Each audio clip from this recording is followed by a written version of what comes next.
Tuwa naman ako sa ganyan. Noon din naman kami naggaganyan. Di ako nagagawa ng mga ganito. Yung anak kong panganay. Yan ang may ano nito eh. Siyang gumawa niyan. Gahanap siya kagabi ng lalagyan daw ng bigas. Kaya maglalagay sila. Yung hindi mo nagagawa noon. Mga anak na mo na ang gagawa ngayon. Nakakatuwa kasi.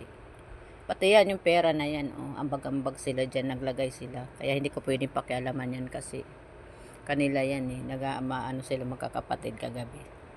Nag-aambag-ambag sila para may panlagay dyan. Sabi ko, ako wala akong panlagay dyan. Ako ayoko maglagay niyan kasi baka mamaya may maningil sa akin tapos wala akong ibigay, diba?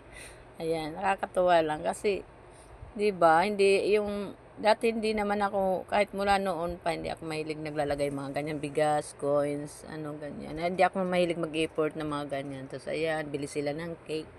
Yung sabi ko, nakakatuwa na iwan. Parang, masaya na sila kami na ganyan. Sa parang maiiyak. Ano ba yan? Naiiyak ako. Nayan kag-effort na sila. Noon, ayun ako. Ano ba yan? Naiyak tuloy ako.